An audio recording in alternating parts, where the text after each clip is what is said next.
My name is Daniel Harper, a 38-year-old architect living in a quiet suburb of Portland with my wife, Emily, and our 2 kids. For 12 years, we'd built a life that felt solid, 2-story house, a golden retriever named Max, and a rhythm of school runs and Friday date nights. Emily was my anchor, a 36-year-old graphic designer with a laugh that could melt ice and hazel eyes that seemed to see right through me. We weren't perfect, but we were us, tangled, flawed, and real. At least, that's what I thought until the cracks started showing. Subtle at first, like hairline fractures in a foundation I designed myself. It began with her phone. Not the usual buzz of client emails or group chats with her girlfriends, but a vibration pattern I didn't recognize, short, insistent, almost secretive. She'd glance at it, smile faintly, and tuck it away.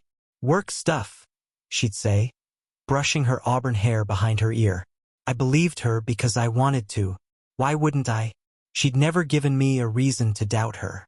But then came the late nights at the studio, the sudden interest in yoga classes she'd never cared about before, and the way she'd linger in the shower, humming tunes I didn't know. Small things, yes, but they piled up like pebbles before a landslide. I'm not a paranoid man. I design buildings, logical, measurable things. Emotions, though? Those are messier. Still, I couldn't shake the feeling that something was off. One evening, after the kids were asleep, I found her in the kitchen, texting furiously.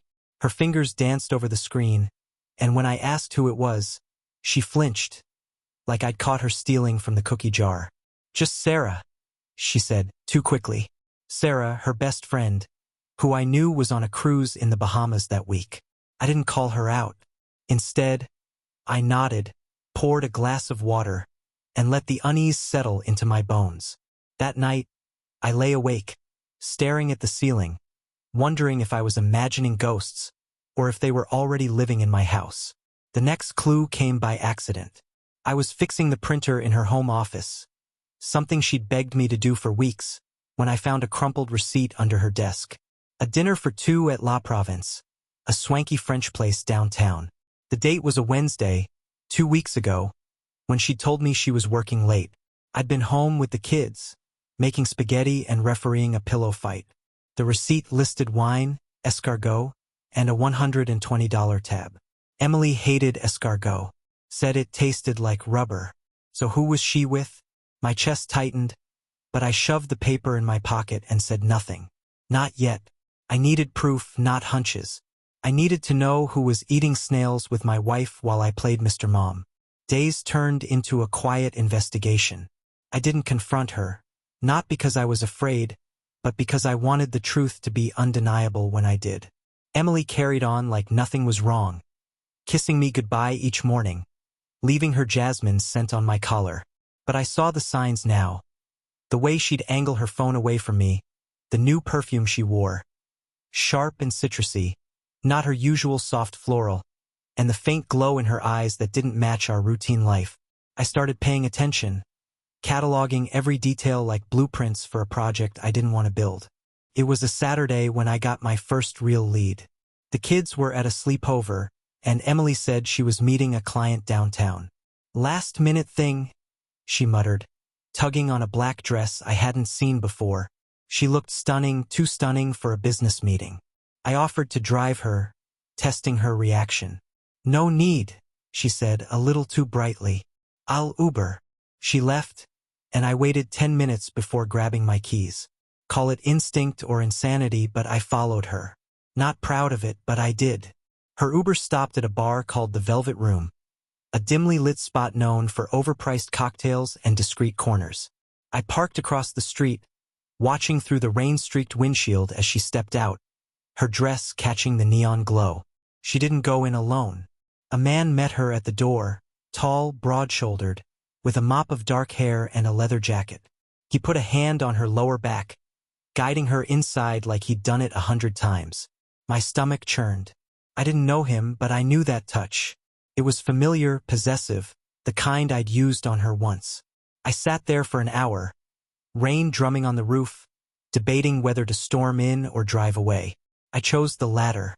I needed a name, a face, a reason. Back home, I dug through her things. Not her purse or phone, Too obvious, but her laptop. She'd left it open on the couch, a rare slip. I scrolled through her emails, finding nothing but work and spam. Then I checked her browser history.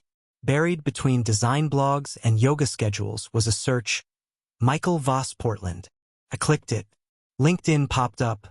A photographer, 41, based downtown. His profile photo matched the man at the bar. Sharp jaw, cocky grin, the kind of guy who knew he was good-looking and didn't care who noticed. My hands shook as I closed the laptop. Michael Voss. The name burned into me like a brand. Knowing his name changed everything. It wasn't just a shadow anymore. It was a man, flesh and blood, walking into my life like he owned it. Couldn't sleep that night. Emily came home late, smelling of gin and that citrus perfume, claiming the client had been a bore. I nodded, playing along, but my mind was racing. Michael Voss. I Googled him obsessively. His portfolio, his Instagram, his smug little bio about capturing raw moments. Raw moments with my wife, apparently. There were no photos of her online, but I found a post from 3 weeks ago. Late night shoot with someone special. Magic happens after hours. The timestamp matched her work late excuse. I wanted to smash the screen. I started tailing her more, discreetly. A week later, I saw them again, this time at a park near her studio. She told me she was grabbing coffee with a coworker, but there she was, sitting on a bench with Michael, laughing like I hadn't seen her laugh in months. He handed her a camera, and she peered through the lens, her fingers brushing his as he adjusted it. It wasn't just flirting, it was intimate, practiced. My throat closed up. I snapped a photo with my phone, blurry but clear enough. Evidence. Not for her, but for me. To stop the voice in my head saying I was crazy. That night, I tested her. Over dinner, lasagna, her favorite. I asked about her day, casual as ever. "Oh, just the usual," she said, twirling her fork. "Coffee with Jen got long." Jen. Not Michael. The lie slid out so easily. I almost admired it. I smiled, nodded, and poured more wine, my mind spinning with what I'd seen. She didn't suspect a thing. Good. I needed time to plan, to figure out how deep this went. Was it just stolen moments? Or had she given him parts of herself she'd promised me? I had to know everything before I acted. The kids noticed nothing, thank God. They babbled about school, oblivious to the storm brewing. But Emily, she was different now, a stranger wearing my wife's skin. I caught her humming that unfamiliar tune again, her eyes distant. I wondered what he called her, what she called him. Pet names? Whispers. The thought made my skin crawl. I wasn't ready to confront her. Not yet. I needed more than a hunch and a photo. I needed the whole ugly picture, and then I'd decide what to do with it. The next week, I went deeper. I couldn't hire a PI, too humiliating, so I became one myself. I borrowed a friend's car, a beat-up Honda she wouldn't recognize, and trailed her after work. She met Michael at a loft downtown, a sleek place with floor-to-ceiling windows. I watched from a distance as they disappeared inside, the lights flicking on. They didn't come out for hours. When she finally emerged, her hair was mussed, her dress wrinkled. She looked happy, radiant even. I gripped the steering wheel until my knuckles turned white. That happiness used to be mine. I needed more than visuals. I needed words, proof of what they were to each other. So I did something I never thought I'd do. I hacked her phone. Not literally, but close enough. She'd left it on the counter one morning, unlocked, while she showered. I scrolled through her texts, heart pounding. There he was, M. No full name, clever girl. The messages were a punch to the gut. Missed you last night. Can't stop thinking about that shoot. You're my muse. Her replies were worse. You make me feel alive. Soon, I promise. Soon what? My hands shook as I snapped photos of the screen, evidence stacking up like bricks. The betrayal wasn't standard, though. That's what twisted the knife. It wasn't just physical. Michael wasn't some random fling. He was her collaborator, her inspiration. Her design portfolio had shifted lately, edgier, bolder, full of photos I now realized he'd taken. They were building something together, a creative bond one couldn't touch. I'd seen her sketches pinned up at home, praised her talent, never knowing he was in them too. It felt like she'd carved out a piece of her soul and handed it to him, leaving me with the leftovers. I didn't sleep that night either. I sat in my office, staring at the photos, texts, park bench, loft exit, piecing it together. 12 years, 2 kids, a mortgage, and she traded it for a camera lens and a leather jacket. But why? Was I too predictable? Too safe? I'd given her everything: stability, love, a family. Maybe that was the problem. Maybe she wanted chaos, and Michael was her storm. I didn't cry. I got angry. Cold, sharp anger, the kind that builds plans instead of breaking things. She'd regret this. He'd regret it more. Anger clarified everything. I stopped doubting myself and started plotting. Confronting her now would be too easy. She'd cry, apologize, promise to end it. I didn't want promises. I wanted justice. Something cruel, something that matched the hole she'd ripped in me. But it had to be precise, calculated, like my blueprints. No sloppy outbursts. I'd make them feel what I felt, only worse. And I'd use what I knew about them, her creativity, his arrogance, to do it. First, I gathered more intel. I followed Michael to his studio one afternoon, a converted warehouse with exposed brick and artsy vibes. Through the window, I saw him editing photos, hers, no doubt. I noted his schedule, his habits. He smoked on the fire escape at 3 p.m., met clients at 5, left by 8. Emily joined him twice that week, each visit longer than the last. I photographed it all, building a dossier. Not for a lawyer, I wasn't thinking divorce yet, but for something bigger, something they'd never see coming. Then I turned to her world. Her design clients, her social circle, her reputation. She'd always been proud of her work, her brand. I'd helped her build it, late nights proofreading proposals, babysitting so she could meet deadlines. Now I'd unravel it. I found an old USB drive of her early projects. Roughs she'd never shown anyone, including Michael. They were raw, unpolished, but unmistakably hers. I also dug up her client list from our shared Dropbox. Big names, prestigious firms. Perfect leverage. The kids kept me grounded. I tucked them in, read them stories, pretending nothing was wrong. But after they slept, I'd sit in the dark, planning.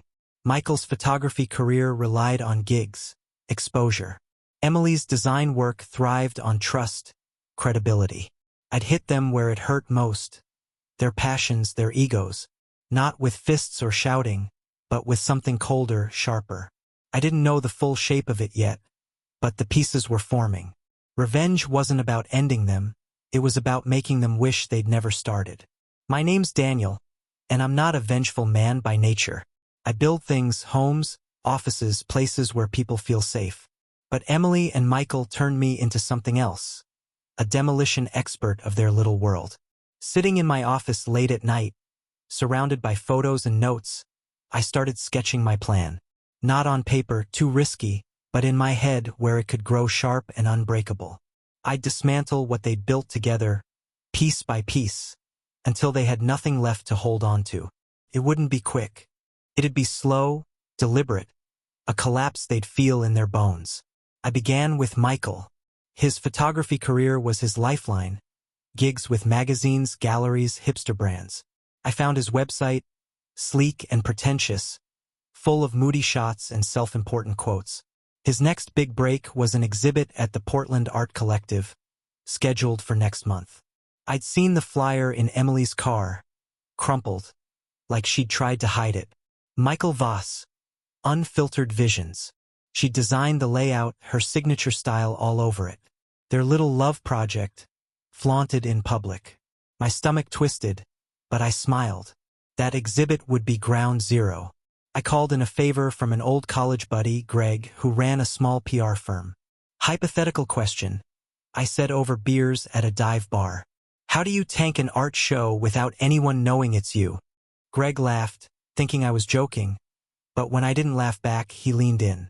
Flood the market, he said. Fake reviews, bad buzz. Oversaturate the press with something juicier. Make it a flop before it starts. I nodded, filing it away. Greg didn't ask why, and I didn't tell him. Plausible deniability, my first rule. Back home, Emily was oblivious. She'd come in late, humming, her cheeks flushed from whatever she'd been doing with him. I'd kiss her forehead, pour her wine, play the doting husband while my mind churned. She'd chatter about clients, never mentioning Michael, but I saw him in her, his influence in her bolder designs, his shadow in her distant gaze. The kids slept down the hall, and I wondered how she justified it to herself. Did she think I was too dull to notice? Too weak to care? She'd find out soon enough. I started small, testing the waters. Michael's exhibit needed hype, so I drowned it in noise. Using a burner email, I sent anonymous tips to local art blogs, vague whispers about overhyped talent and derivative work. Nothing traceable, just enough to plant doubt. Then I dug into his past. A quick search revealed a plagiarism scandal from 5 years ago. Some college kid claiming Michael stole his portfolio. It had been hushed up, but the internet never forgets. I nudged the story back to life, posting it on obscure forums, letting it spread like mold. Emily didn't notice the ripples, not yet. She was too busy with her own projects, or so she said. But I saw the tension creeping in. One night, she snapped at me over dinner. Something trivial about the dishwasher. "You're always so calm," she muttered, like it was an insult. I smiled, said nothing. She didn't know calm was my weapon now. Later, I overheard her on the phone, voice low. "It's fine. Just some trolls. We'll push through." Michael, I assumed. Good. Let him sweat. I turned to her next. Her client list was gold, big firms like Cascade Designs and Portland EcoWorks. I'd met a few of her contacts at holiday parties.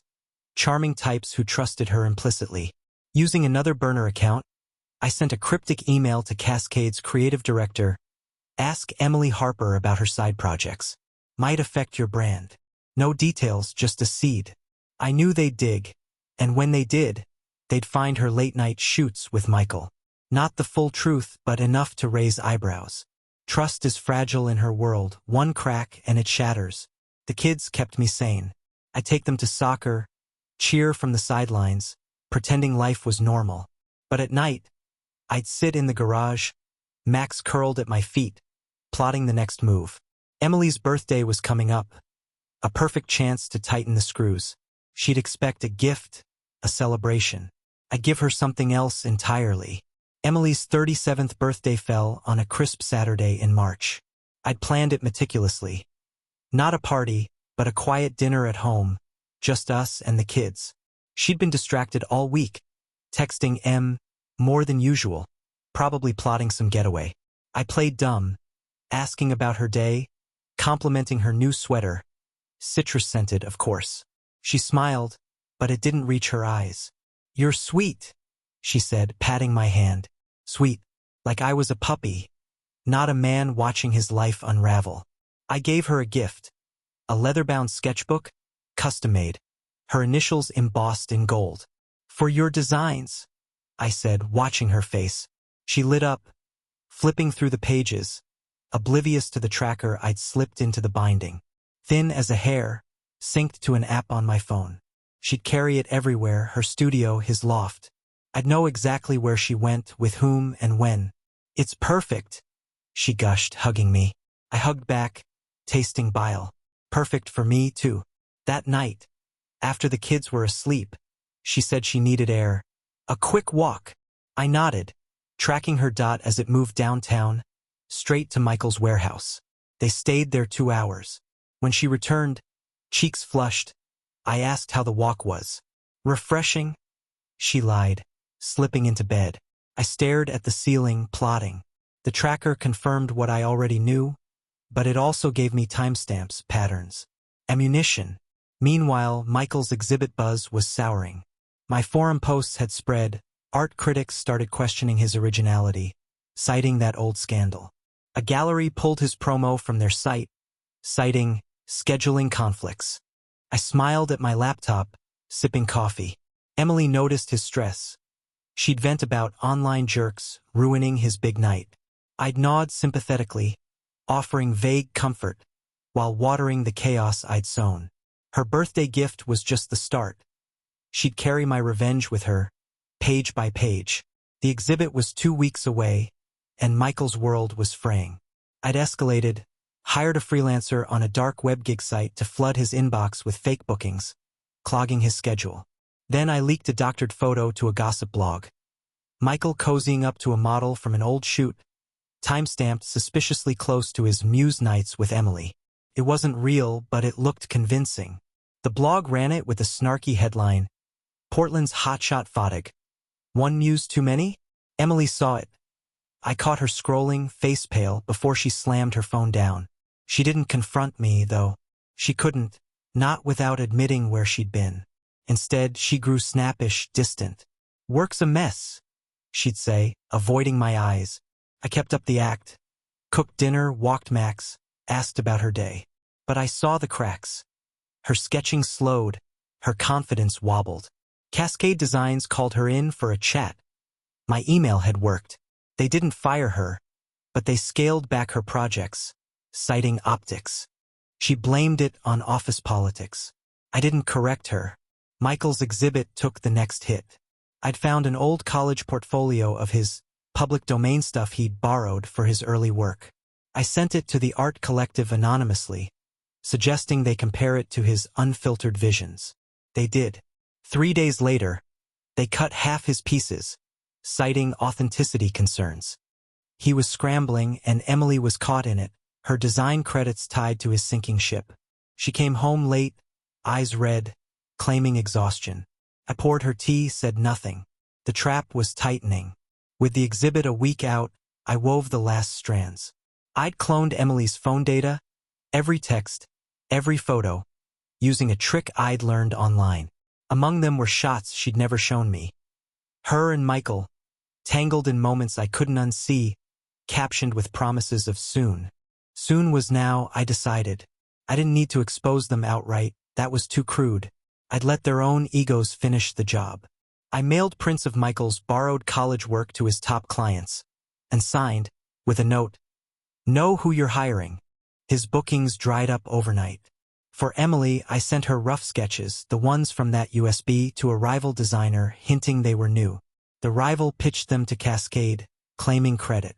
Emily's reputation buckled as her originality came into question. She raged about betrayal, never suspecting mine. The exhibit loomed, a ticking clock. I waited, calm as ever, for the finale. The exhibit was tomorrow, and the air in our house hummed with tension.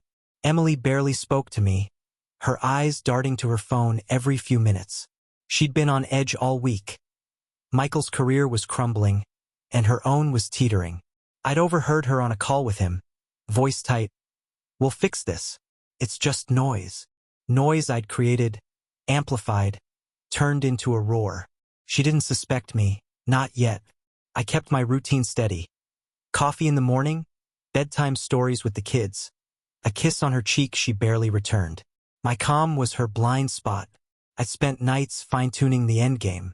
The tracker in her sketchbook showed her at Michael's loft daily now, probably plotting damage control. Her phone data, cloned and stored, revealed desperate texts. "I can't lose this. You're all I have left." All he had left. I'd stripped him bare, clients gone, credibility shredded. The art collective had slashed his exhibit to a corner display. A footnote. Emily's name was still on the flyer, tying her to his failure. I smiled at that. Her pride would bleed alongside his. That evening, she said she was meeting a client again. I nodded, watching her leave in that black dress, the one she'd worn for him. The tracker pinged, straight to the loft. I didn't follow this time. I sat in my office, Max at my feet, reviewing my work. Fake reviews, leaked scandals, stolen sketches. It wasn't enough to ruin them financially. I wanted their souls crushed, their passions twisted into regret. The kids slept upstairs, oblivious. I envied them that.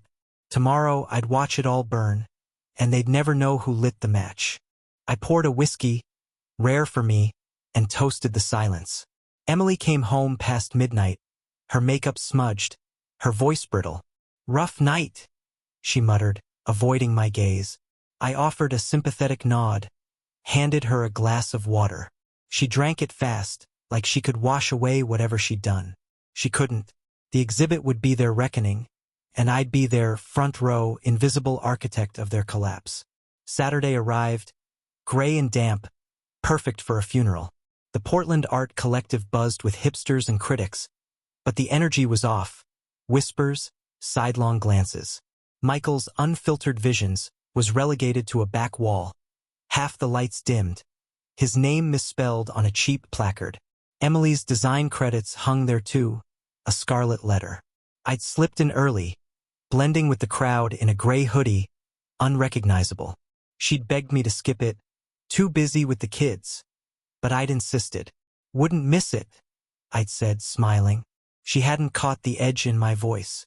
Michael stood by his work, leather jacket rumpled, forcing a grin as people drifted past. Emily hovered nearby, elegant but strained, clutching a glass of wine. I watched from a corner, sipping soda, as the room turned on them. A critic, tipped off by my leaks, asked about the college portfolio. Michael stammered, "Inspiration, not theft." The crowd murmured. Then someone mentioned the gossip blog photo, the other muse. Emily's face tightened. She knew it wasn't true, but the doubt stung. I'd planted it to fester, and it did. Halfway through, a woman approached, Cascade Design's creative director. "Emily, we need to talk," she said, voice clipped. I'd heard through Greg that Cascade had pulled her latest contract after the rival's stolen pitch. Emily followed her out, pale as ash. Michael caught my eye then. First time all night. Did he sense something? I raised my glass, neutral, and he looked away. Good. Let him drown in it. The exhibit ended early, low turnout, bad vibes. I left before Emily returned, texting her I'd taken the kids for ice cream. She didn't reply. That night, she came home defeated, silent. "It was a disaster," she whispered, collapsing on the couch. I rubbed her shoulders, murmuring comfort, while inside I glowed. Their magic was ash now. His career a punchline, her reputation cracked. But I wasn't done. The final blow waited, sharp and personal. Sunday morning, I set the stage. Emily was fragile, picking at breakfast, the kids chattering about school. I waited until they ran off to play, then slid her sketchbook across the table. "Found this open last night," I lied. "Thought you'd want it." Her eyes flicked to it. Did she suspect the tracker? No, too distracted. I'd planted a photo inside, one from her phone. Her and Michael, mid-laugh, his arm around her. I printed it small, tucked it between pages like an accident. She flipped it open, saw it, froze. "Daniel," she started, voice trembling. I cut her off, calm as ice. "Who's he?" She blinked, scrambling. "A colleague. We worked together." Lies thin as paper. I tilted my head, playing curious, not angry. "Looks cozy for work." She fumbled, eyes darting, then cracked. "It's not what you think. He gets me creatively. You wouldn't understand." Wouldn't I? I'd understood enough to bury them. I let her ramble. Excuses about inspiration, late nights, nothing serious. Each word dug her deeper. "I didn't mean to hurt you," she finished, tears welling. I nodded, stood, and walked to my office without a word. She thought I was broken, not furious. Perfect. I pulled the clone data, every text, every photo, and uploaded it to a private cloud. Not for her, not yet. For him. Michael would get a package soon. A mirror to his ruin, courtesy of the muse he'd stolen. Emily spent the day apologizing, hovering. I stayed quiet, letting her stew. The kids noticed. "Mommy's sad," Lily said. I hugged them, promised it'd be okay. It wouldn't, not for her. She'd confessed enough to hang herself, but I'd let her twist a little longer. Revenge wasn't done blooming. Monday, I mailed it and signed, untraceable, to Michael's studio. A USB drive loaded with their texts, their photos, plus a bonus. His old college portfolio, annotated with every piece he'd borrowed over the years. I'd added a note, typed in a bland font. She told me everything. You're nothing without her. And now neither is she. Let him chew on that, his ego, her betrayal, their wreckage tied together. I pictured his face, that cocky grin dissolving as he clicked through, realizing how small he'd become. Emily was a ghost at home, tiptoeing around me, offering weak smiles. I kept up the act, distant but civil, letting her think I was processing her creative fling. She didn't know I'd gutted them both already. That afternoon, her phone buzzed nonstop. Michael, I assumed, freaking out. She didn't answer, just stared at it, then left for work. The tracker showed her at his loft again. I didn't care. The package would hit him soon, and she'd feel the aftershock. By evening, she returned, wild-eyed. Michael's losing it, she blurted. Someone sent him stuff. Old work, private things. She didn't say us, but I saw the panic. Who'd do that? She asked, almost to herself. I shrugged, stirring soup. People hold grudges. She flinched, and I turned away, hiding my smile. He'd blame her, his muse turned liability. She'd blame him for dragging her down. The rift was my masterpiece, and they'd built it themselves. That night, she cried in the shower, thinking I couldn't hear. I sat in the dark, Max snoring beside me, and felt the weight lift. Not joy, satisfaction. They'd lost everything that mattered. His art, her trust, their bond. I'd taken it, brick by brick, and left them nothing but shards. Weeks passed and the fallout hardened.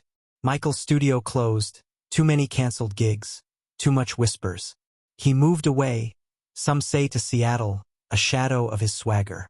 Emily's career limped along. Cascade dropped her entirely, and her rival thrived on her sketches. She stayed home more, sketching listlessly, her fire dimmed. The kids noticed her quiet, asked why. Mommy's tired, I'd say, and they'd hug her, innocent as ever. She never asked if it was me. Maybe she couldn't face it. I didn't confess, I didn't need to. The silence between us was enough. A chasm she dug and I'd widened. We lived parallel now, roommates more than partners, but I kept the house running, the kids happy. She'd lost her muse, her spark, and I'd lost her long before. Fair trade, I figured. One night, she found the sketchbook again, stared at it like it might bite. You knew, she whispered. I met her eyes, steady. I know a lot of things. She nodded, slow, and walked away. That was it, our end, unspoken. I'd crushed them, not with noise but with precision, and they'd never recover. I slept fine that night, Max at my feet, the house quiet. Revenge wasn't loud. It was thorough, and it was mine.